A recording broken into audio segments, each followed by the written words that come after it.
June 8, 1944, Saint-Côme-de-Mont, Normandy, France. Private First Class, Robert Murphy, of the 502nd Parachute Infantry Regiment, pressed his back against the ancient stone wall of a Norman hedgerow, his M1 Garand rifle held close to his chest. The bocage stretched endlessly in every direction, a maze of earthen banks topped with centuries-old hedges that turned every field into a natural fortress. 2 days after D-Day, Murphy and his squad were pinned down by German machine gun fire coming from somewhere in the impenetrable green walls ahead. He could hear the distinctive crack of Karabiner 98K rifles returning fire. Bolt-action rifles, the same type of weapon German soldiers had carried since the Great War. Murphy knew something the Germans firing at him did not yet understand. In these tight, claustrophobic killing grounds where visibility rarely exceeded 50 yards, where every hedge concealed potential death, the 8-round, semi-automatic clip in his Garand gave him a firepower advantage that would prove decisive. A German soldier with a Kar 98K could fire perhaps 10 aimed rounds per minute in combat conditions. Murphy could fire 30. In the brutal mathematics of hedgerow fighting, that difference meant survival or death, not just for him, but for his entire squad. The battle for the Norman hedgerows would become one of the bloodiest campaigns of World War II. American forces would suffer over 40,000 casualties between D-Day and the breakout at Saint-Lô in late July. But without the M1 Garand's firepower advantage, those casualties would have been far worse. The story of how America's 8-round semi-automatic rifle transformed the nightmare of hedgerow combat begins not in Normandy, but in the mind of a Canadian immigrant who understood that future wars would be won by whoever could put the most bullets down range in the shortest amount of time. If you're enjoying this deep dive into the story, hit the subscribe button and let us know in the comments from where in the world you are watching from today. January 1st, 1888, Saint-Rémy, Quebec, Canada. John Garand entered a world that had no concept of semi-automatic rifles. Warfare in the late 19th century was dominated by bolt-action designs. The German Gewehr 88, the British Lee Metford, the French Lebel, all required soldiers to manually cycle a bolt between each shot. All were considered the pinnacle of military technology. The young boy growing up on a Quebec farm could not have known he would one day make these weapons obsolete. At age 11, Garand moved with his family to Connecticut when his father abandoned farming for textile mill work. By 12, young Jean, as he was called then, was sweeping floors in a textile mill in Jewett City. But the boy was fascinated by machinery. During breaks, he studied the mechanical looms, the steam engines, the precision gears that transformed raw cotton into finished cloth. He saw patterns where others saw only confusion. He understood how mechanical systems could be optimized, streamlined, made more efficient. By 18, Garand worked as a machinist. His natural aptitude led him to tool and gauge making, skills requiring both mathematical precision and artistic intuition. He took correspondence courses at night, teaching himself engineering principles that most men learned only in universities. In 1916, at 28 years old, Garand turned his attention to firearms design. He understood that the Great War raging in Europe was revealing the limitations of bolt-action rifles. Soldiers needed weapons that could fire faster, that could maintain sustained fire without the vulnerable pause required to work a bolt. He submitted plans for a semi-automatic rifle to the United States Navy in 1918. The Navy was impressed enough to request he continue his work at the Bureau of Standards in Washington. After 18 months, Springfield Armory in Massachusetts offered him a position as a design engineer. What Garand found at Springfield shocked him. The legendary armory had produced only 265,000 rifles during World War I, nowhere near enough for an army that grew from 200,000 to 4 million men. The shortfall had forced America to arm hundreds of thousands of soldiers with British Enfield rifles manufactured under license. Garand recognized that the next war would be won by the nation that could arm its soldiers fastest with the most effective weapons. The rifle he envisioned would fire every time the operator pulled the trigger, without requiring manual cycling of a bolt between shots. This semi-automatic operation would double or triple the rate of fire compared to bolt-action designs. Most importantly, for the hedgerows of Normandy that did not yet exist in his imagination, it would allow soldiers to maintain continuous fire during the critical seconds when enemies were most vulnerable. Garand's path to success was anything but straight. His first designs used primer actuation, where the force of the primer explosions cycled the action. This proved unreliable. He switched to gas operation, tapping propellant gases from the fired cartridge to power the mechanism. In 1929, his design won Army acceptance trials. Victory seemed certain. Then politics intervened.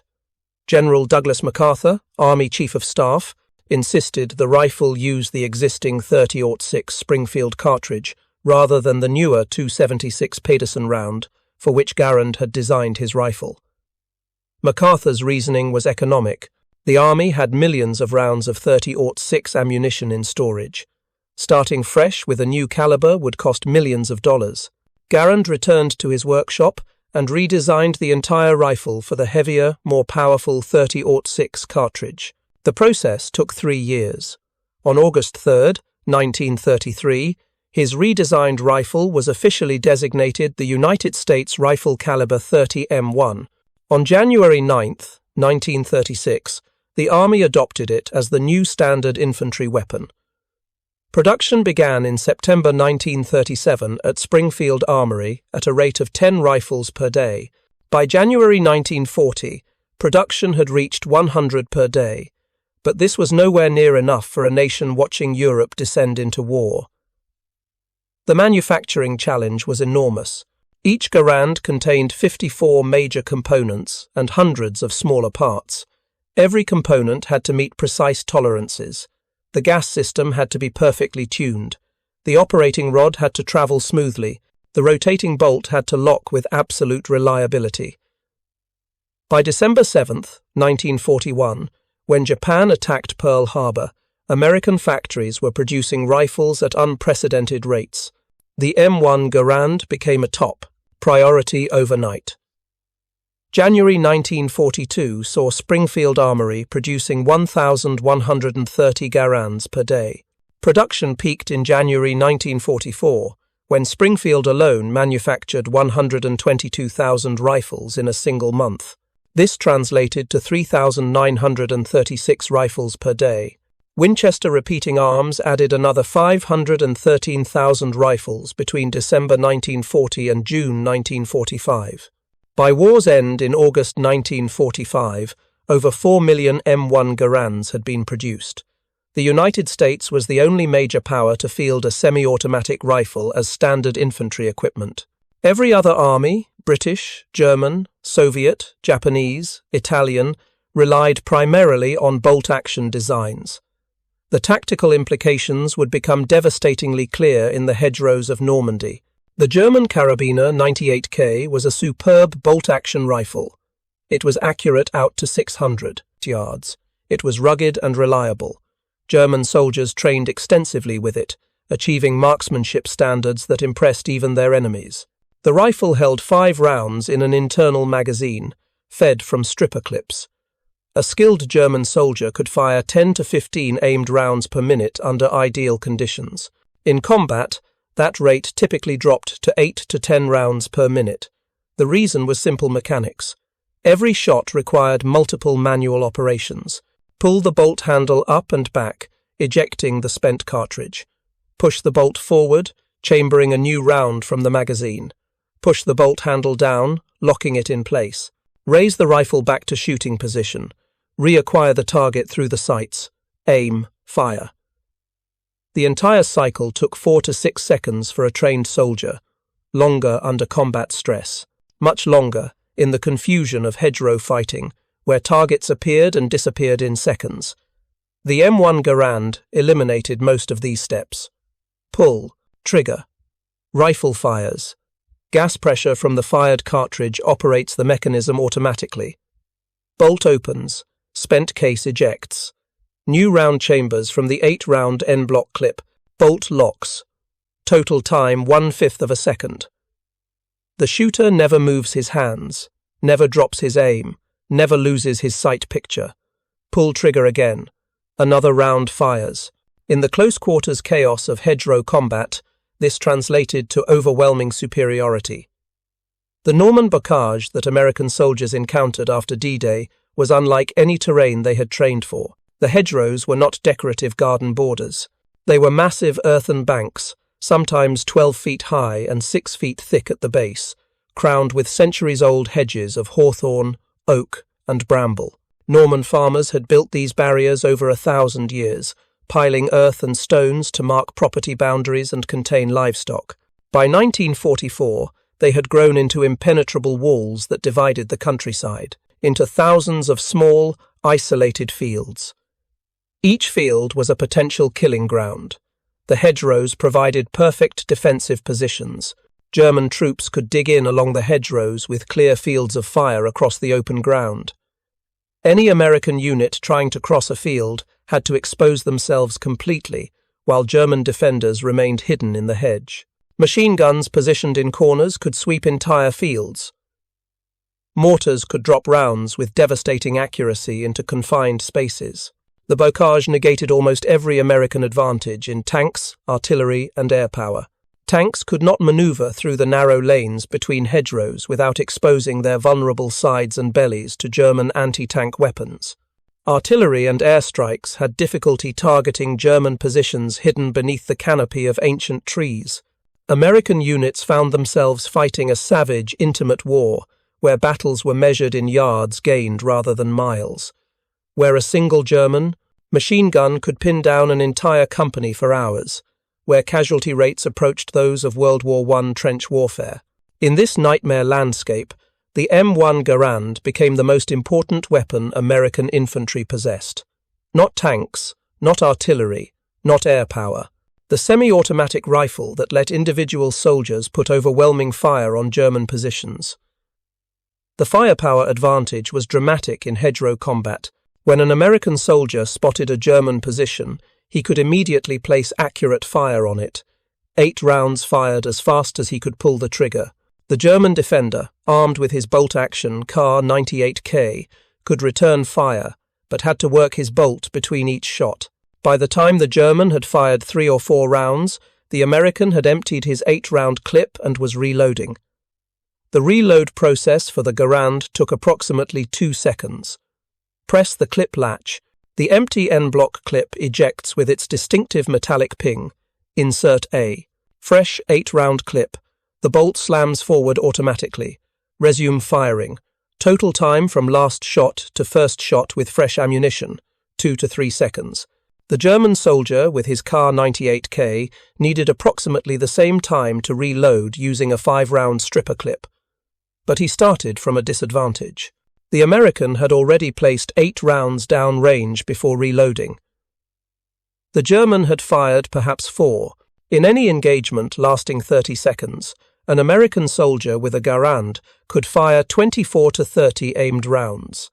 A German soldier with a Kar-98K could fire perhaps 12 to 15 rounds. The American delivered twice the firepower with better accuracy because he never broke his shooting position. This mathematical advantage multiplied across an entire squad. An American infantry squad in Normandy consisted of 12 men. Typically 11 carried M1 Garands, and 1 carried a Browning automatic rifle. The 11 riflemen could collectively fire over 300 rounds per minute of sustained aimed fire. A German infantry squad of 10 men, armed with 8 Kar-98K rifles, 1 MG-42 machine gun, and 1 submachine gun, relied primarily on the machine gun for firepower. The 8 riflemen contributed perhaps 80 to 100 rounds per minute combined. German tactics in the hedgerows exploited this firepower distribution. They positioned their MG-42 machine guns to dominate key fields and lanes. The machine gun, firing at rates up to 1,500 rounds per minute, could pin down American units attempting to advance. German riflemen supported the machine gun, picking off targets and protecting the gun crew from flanking attempts. This was sound defensive doctrine. But it had a critical vulnerability. If American troops could suppress or eliminate the German machine gun, the remaining German riflemen lacked the firepower to hold their position against American semi-automatic rifles. The Garand transformed American infantry tactics in the bocage. Standard doctrine emphasized fire and maneuver. One element would lay down suppressing fire, while another element moved to flank the enemy position.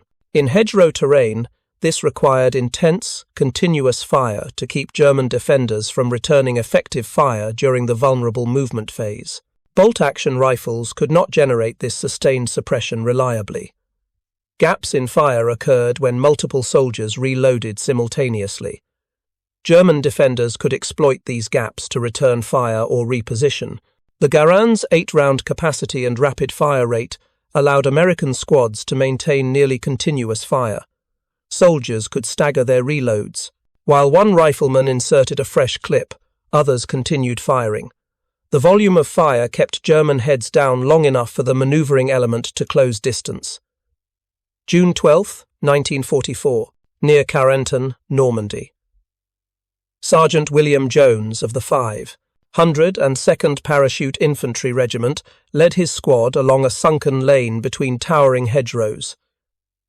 Intelligence reported German positions ahead, but visibility was less than 30 yards. The squad moved slowly, every man expecting ambush. The German machine gun opened fire from a concealed position in the hedgerow to their front. Bullets snapped overhead. The squad dove for cover in the drainage ditches lining the lane.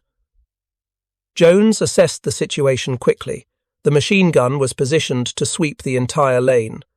His squad was pinned. Moving forward would be suicide. But staying put meant German mortars would eventually bracket their position. He needed to suppress that machine gun long enough for his men to flank it. Jones ordered his squad to concentrate fire on the hedgerow, where the machine gun was hidden. 11 M1 Garands opened fire simultaneously. Over 200 rounds hammered into the hedgerow in the first 30 seconds. The German machine gun fell silent. Either the crew was hit, or they had gone to ground. Jones and 3 men sprinted forward, using the suppressive fire as cover. They reached a gap in the hedgerow and pushed through. The German machine gun position was 20 yards to their right. Jones and his men opened fire. The German crew never had a chance to traverse their weapon. The flanking attack succeeded because the squad's Garands had delivered enough sustained fire to keep the machine gun suppressed during the critical 10 seconds Jones needed to close distance. A German infantry squad armed with bolt-action rifles could not have generated that volume of fire. The attack would have stalled. This engagement was repeated thousands of times across Normandy. American squads using Garand firepower to suppress German positions long enough to close and destroy them. The tactic worked because the semi-automatic rifle allowed every rifleman to contribute meaningful suppressive fire. German commanders recognized the American firepower advantage. Captured documents from June and July 1944 show Wehrmacht units specifically warning about American semi-automatic rifles. One German after-action report noted that American infantry squads could generate fire volume comparable to German units with twice as many men. The report recommended that German forces avoid close-range firefights with American infantry whenever possible. This was sound advice, but difficult to implement in hedgerow terrain, where close-range combat was unavoidable. The bocage fighting revealed another critical advantage of the Garand: its accuracy under rapid fire. Bolt-action rifles, even in skilled hands, required the shooter to break his sight picture with every shot to work the bolt. This meant reacquiring the target each time, a process that consumed precious fractions of a second and degraded accuracy. The Garand shooter maintained his sight picture continuously. His point of aim never wavered. He could track moving targets while firing. This was particularly valuable in the hedgerows, where German soldiers often appeared briefly before taking cover. A German soldier might expose himself for 2 or 3 seconds to fire at American positions. A soldier with a bolt-action rifle might get off 1, maybe 2 shots before the target disappeared. A soldier with a Garand could fire 4 to 6 rounds in the same time window, dramatically increasing the probability of a hit. The psychological impact of Garand fire was significant. German soldiers reported that the continuous crack of M1 rifles created the impression of facing larger forces than were actually present. The sustained fire made counterattacking difficult. German troops trying to rush American positions faced a wall of fire that rarely slackened. Even when individual Americans reloaded, the squad maintained fire volume. This psychological pressure, combined with actual casualties, broke German counterattacks before they could build momentum. The distinctive metallic ping of the Garand's en-bloc clip ejecting became legendary among both American and German soldiers. Some claimed German troops learned to listen for the ping, which indicated an empty rifle, and would attack during the 2-second reload window. Whether this actually occurred in combat remains debated among historians. In the chaos of Hedgerow fighting, with multiple weapons firing, artillery exploding, and grenades detonating, hearing a specific metallic ping from 50 yards away seems unlikely. Most veterans interviewed after the war reported they never noticed the sound during combat.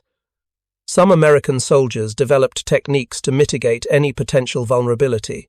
They would fire 7 rounds, manually eject the clip with 1 round remaining, insert a fresh clip, and continue firing. This prevented the distinctive ejection sound, though it wasted ammunition. If you find this story engaging, please take a moment to subscribe and enable notifications. It helps us continue producing in-depth content like this. Others learned to keep a loaded clip ready and practiced speed reloading until they could complete the process in under 2 seconds.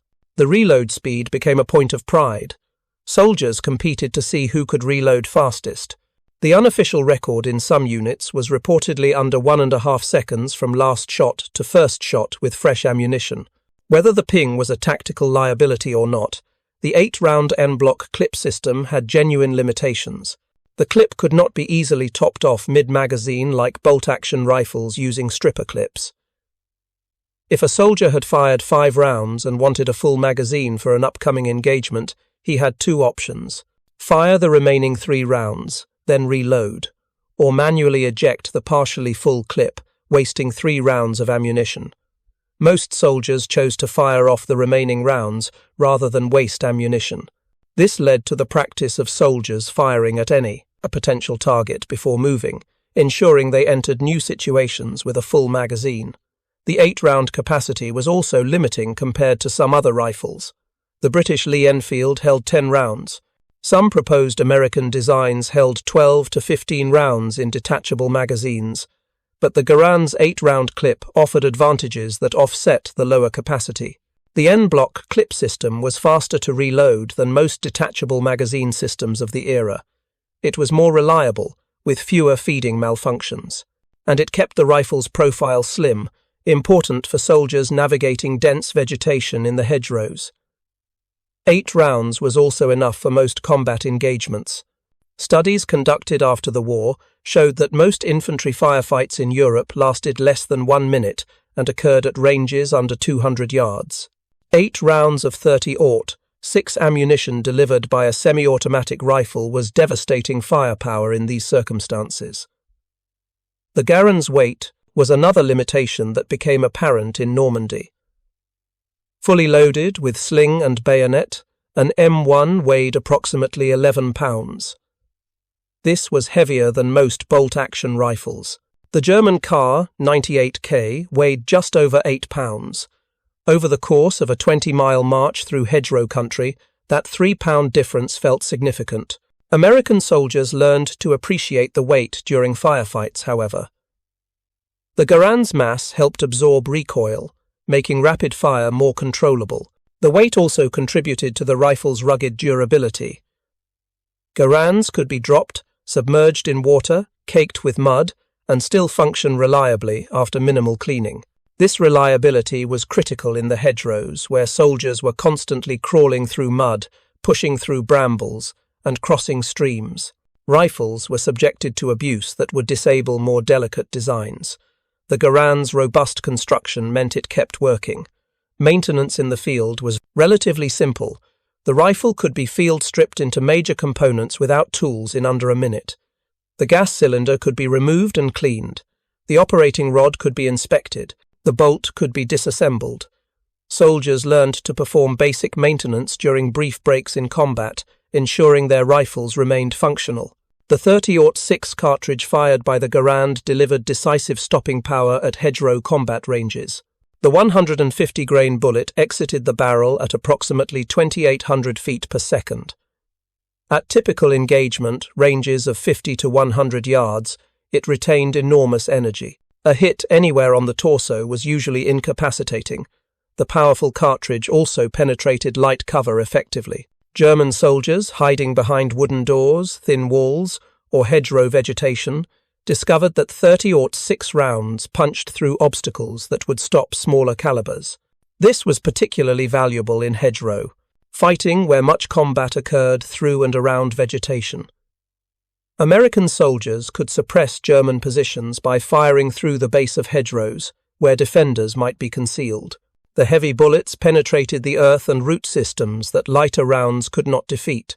The Battle of Saint-Lô in July 1944 demonstrated the Garand's effectiveness in sustained hedgerow combat. American forces attacked German defensive positions that had been fortified for weeks. The Germans had transformed the bocage into a defensive masterpiece. Every hedgerow contained fighting positions. Every lane was covered by interlocking fields of fire. Every approach was registered for mortar and artillery fire. The attack began on July 11, 1944. The 29th Infantry Division assaulted German positions north of Saint-Lô. Progress was measured in yards. Each hedgerow had to be taken individually, often at terrible cost. But American rifle squads consistently won firefights against German defenders. The firepower advantage provided by the Garand allowed American units to suppress German positions, close the distance, and destroy them with grenades and close assault. Private Harold Baumgarten of the 116th Infantry Regiment later wrote about the fighting. He described how his squad would concentrate fire on a German position using their Garands. The continuous crack of semi-automatic fire would keep German heads down. Then, the squad's Browning automatic rifle gunner would move forward, covered by the rifleman. Once the bar was in position, riflemen would bound forward individually, while others maintained fire. The technique was brutally effective but exhausting.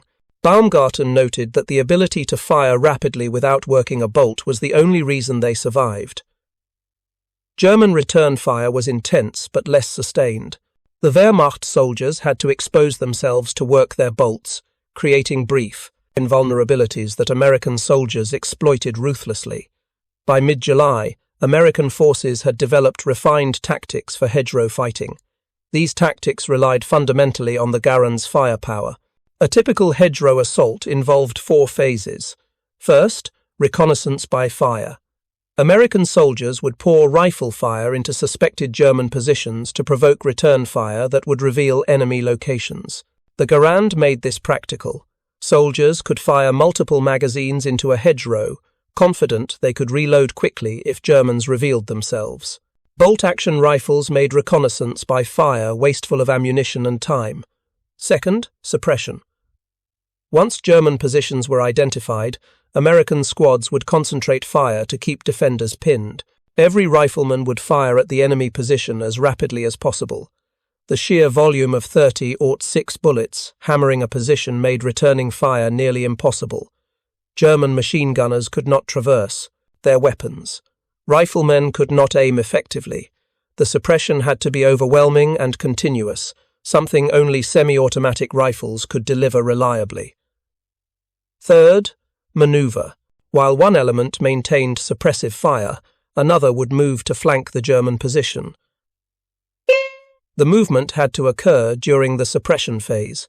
Any gap in American fire would allow Germans to engage the maneuvering troops. The Garand's 8-round capacity and rapid reload meant suppression could be maintained even as individual soldiers reloaded. Fourth, assault. Once the flanking element was in position, they would assault the German position with grenades and close-range fire. The Garand was devastating at ranges under 30 yards. Soldiers could engage multiple targets rapidly, something impossible with bolt-action rifles that required precise aimed fire for each shot. These tactics succeeded throughout the Normandy campaign. By late July, American forces had pushed through the bocage and prepared for the breakout that would lead to the liberation of France. The fighting had cost over 40,000 American casualties, but the tactical advantage provided by the M1 Garand had prevented those casualties from being far worse. German forces lost even more heavily, with entire divisions destroyed in the Hedgerows. Wehrmacht commanders attributed much of their defeat to American firepower superiority at the infantry squad level. General Fritz Bayerlein, commander of Panzer Lehr Division, reported after the war that American infantry squads consistently outgunned German units in close combat. He specifically mentioned the semi-automatic rifles as giving Americans a decisive advantage in the brutal Hedgerow fighting. Other German commanders echoed this assessment. The Garand had fundamentally changed infantry combat. The contrast with German experiences on the Eastern Front was stark. Soviet infantry used a mix of semi-automatic rifles like the SVT-40 and bolt-action, Mosin Nagants. But Soviet semi-automatic rifles were never issued in quantities comparable to American Garands. Most Soviet infantry still carried bolt-action rifles throughout the war. German commanders found Soviet infantry relatively easy to defeat in firefights, despite their numerical superiority. Soviet tactics relied on mass and artillery support rather than infantry firepower.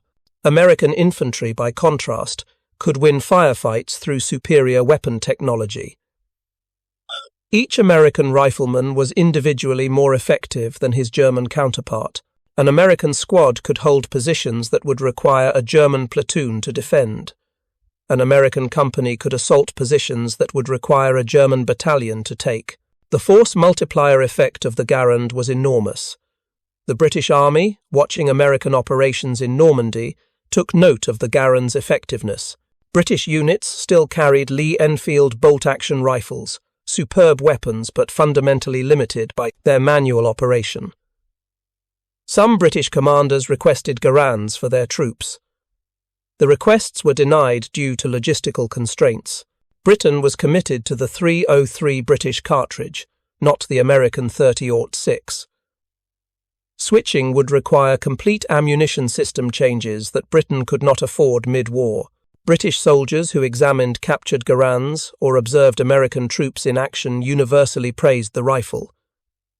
They recognized its superiority over their bolt-action Lee-Enfields, but the British Army would continue with bolt-action rifles for another decade after the war, before finally adopting semi-automatic designs. The Hedgerow campaign demonstrated that technological superiority could offset numerical disadvantages. American divisions were typically outnumbered by German forces in Normandy. German defensive positions were superbly prepared and fiercely defended.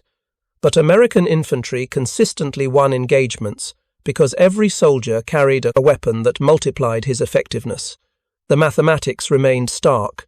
In a 30-second firefight between an American soldier with a Garand and a German soldier with a Kar 98K, the American could fire 24 aimed rounds, while the German fired 12. The American maintained his shooting position and sight picture throughout. The German broke his aim 8 times to work his bolt. At typical Hedgerow combat ranges of 50 to 100 yards, this translated to the American having twice the probability of hitting his target. Multiply this across a 12-man American squad facing a 10-man German squad, and the advantage became overwhelming. The American squad could deliver nearly 300 rounds per minute from their Garands alone, not counting their Browning automatic rifle. The German squad's 8 riflemen could deliver perhaps 100 rounds per minute combined from their Kar 98K rifles. The German MG-42 machine gun was fearsome, but if American fire suppressed or eliminated it, the remaining German riflemen could not match American firepower. This is why American infantry tactics in the Hedgerows focused so heavily on suppressing German machine guns. Once the machine gun was neutralized, American rifles would dominate the engagement. German rifles could not generate enough fire volume to prevent American maneuver. The semi-automatic advantage proved decisive. The Garand's impact extended beyond the Hedgerows. As American forces broke out of Normandy and pursued German forces across France, the rifle continued to demonstrate its value. In the rapid advances of August and September 1944, American infantry often operated ahead of their heavy weapons support. Individual squads would encounter German rearguard positions and need to fight through them quickly to maintain momentum. The Garand allowed small units to win these engagements without waiting for artillery or armor support. During the Battle of the Bulge in December 1944, American forces again benefited from Garand firepower. German attacks through the Ardennes forest relied on overwhelming American positions through surprise and numerical superiority. But American defensive positions, even when outnumbered and surrounded, could generate devastating fire with their Garands. German infantry advancing through snowy forests were cut down by sustained American rifle fire. Units like the 101st Airborne Division at Bastogne held out partly because every soldier could deliver automatic weapon-level firepower with his rifle. The Germans could not generate enough fire volume to suppress American positions long enough to close and overrun them. The siege of Bastogne lasted from December 20th to December 26th, 1944. Throughout this period, American paratroopers armed with Garands held a perimeter against repeated German attacks. The rifle's reliability in freezing conditions was critical. While some weapons froze or malfunctioned, the Garand continued to function. Its simple, robust design handled the extreme cold better than more complex weapons. Soldiers learned to keep their rifles as dry as possible and to work the action periodically to prevent ice buildup. But even rifles that had been submerged in snow and ice could usually be restored to function with minimal maintenance. After the war, military analysts studied the Normandy campaign extensively. They confirmed what soldiers already knew. The M1 Garand had provided American infantry with a decisive tactical advantage. Studies showed that American infantry squads consistently defeated German squads of equal or greater size in firefights. The primary factor was not training, though American training was excellent. Nor was it morale, though American morale was generally high. The primary factor was weapons technology. The semi-automatic rifle had fundamentally changed infantry combat. A soldier with a Garand was worth approximately 1.6 soldiers with bolt-action rifles in terms of firepower delivered in typical combat engagements. This force multiplier meant America could achieve tactical objectives with fewer soldiers than would otherwise be required. The Garand also reduced casualties by allowing American forces to win firefights quickly and decisively. Prolonged firefights caused more casualties to both sides. The ability to overwhelm German positions with superior fire volume shortened engagements and reduced American losses. General George Patton's assessment of the Garand as the greatest battle implement ever devised was proven correct in the Hedgerows of Normandy. The rifle had given American infantry a capability that no other army possessed. Every rifleman could deliver firepower that previously required multiple soldiers or automatic weapons. John Garand never witnessed the Normandy campaign firsthand. He remained at Springfield Armory throughout the war, continuing to refine his design and solve production problems. He received reports from the field describing how his rifle was performing. Soldiers wrote letters thanking him for designing a weapon they could trust. Commanders requested technical information to help their armourers maintain the rifles in combat conditions. Garand responded to every inquiry personally. He took pride in his rifle's performance but remained characteristically modest about his achievement. When asked about the rifle's success, he would say simply that he had tried to design the best weapon possible for American soldiers. The weapon's reputation grew with every battle. By late 1944, the Garand was recognized as the finest infantry rifle in the world. Allied nations inquired about obtaining Garands for their own forces. Some countries, including Denmark and Italy, would eventually adopt the rifle after the war. But during the war, production could barely meet American needs. Every rifle, coming off the Springfield and Winchester production lines, was immediately sent to units deploying overseas. The demand never slackened.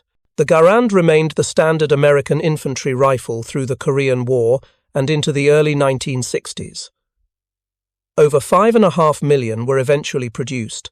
The rifle served American forces for 25 years, longer than any other American military rifle except the Springfield Model 1903, even when replaced by the M14 in the late 1950s. The Garand continued in service with reserve units and allied nations for decades. The rifle's influence on infantry tactics lasted even longer.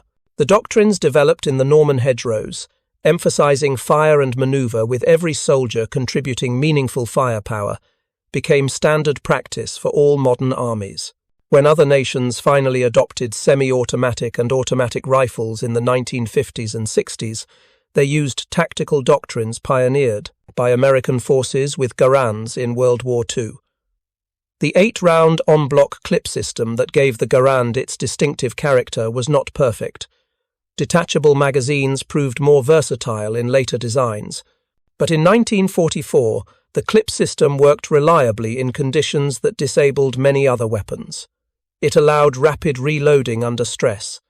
It kept the rifle slim and handy in tight quarters, and it delivered enough firepower to win fights. The hedgerows of Normandy were perhaps the perfect proving ground for the Garand's capabilities.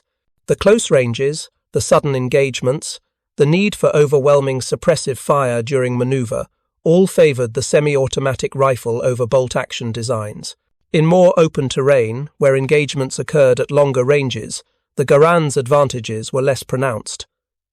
But hedgerow fighting represented the reality of infantry combat in World War II Europe.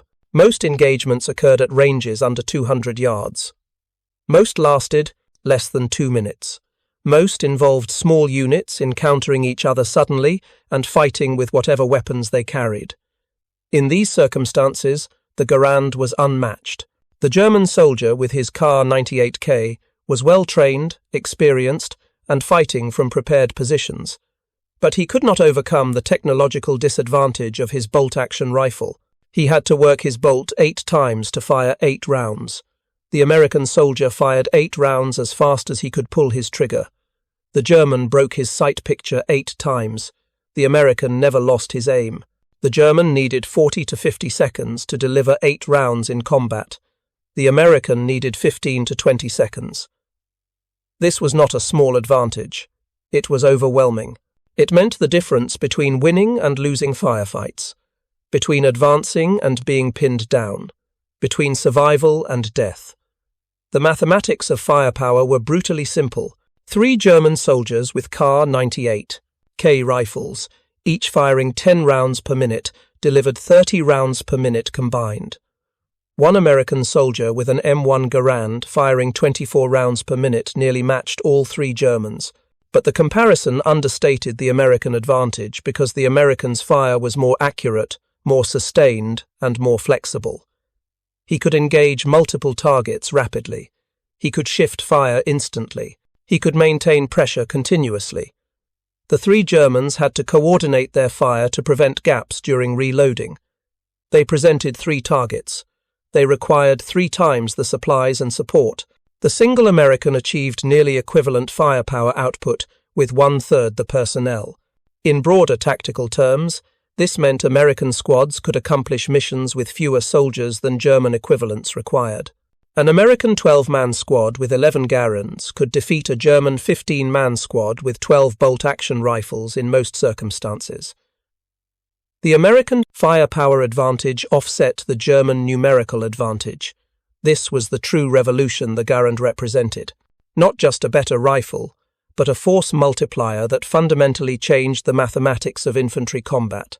John Garand's design had proven its worth in the most demanding environment possible, close-quarters combat against a skilled, determined enemy fighting from prepared positions in terrain that favoured defence.